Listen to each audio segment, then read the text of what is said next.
brings up something about working, like when you're going to church plant in an area, especially in a different culture like that, working together with the existing churches that are there. Because we're not in here trying to say, hey, everybody move aside.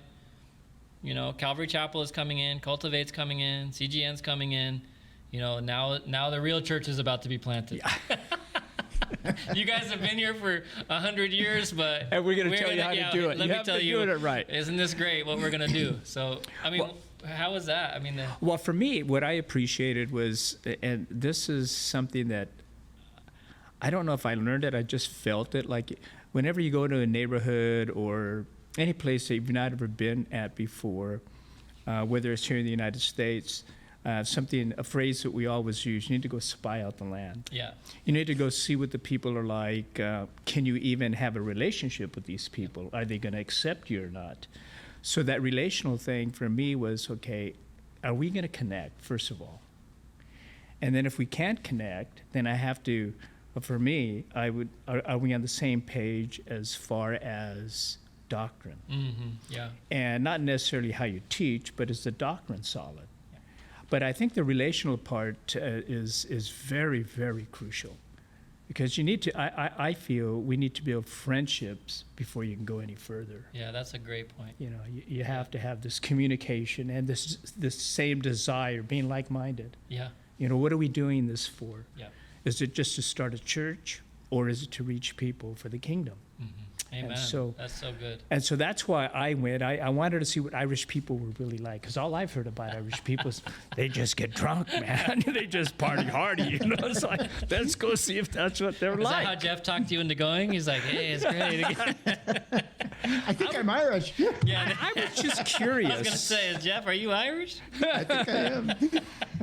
I was just curious because we had been in other countries. Yep. And so... Yeah, I just wanted to see what it was like, and so I just really appreciated the heart of the people.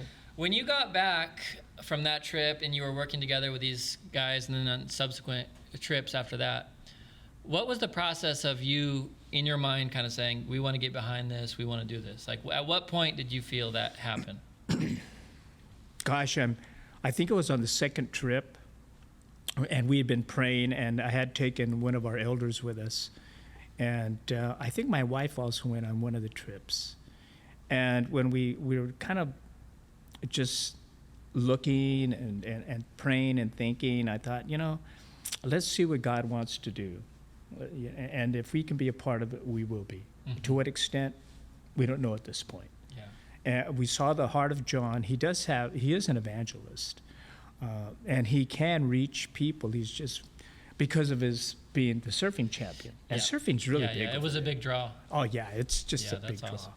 And so getting to know them and then just waiting to see, okay, so if that's going to happen, then if a church is going to be planted, you're going to need a pastor. Yeah.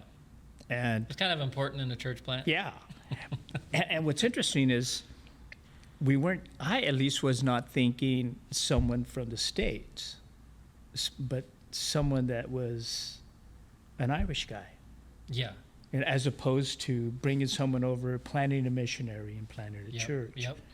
And so when Jeff introduced us to John, then we met Nigel and his wife, and then we were introduced to Steve Bull. And he eventually became the pastor, and that's who we began to support.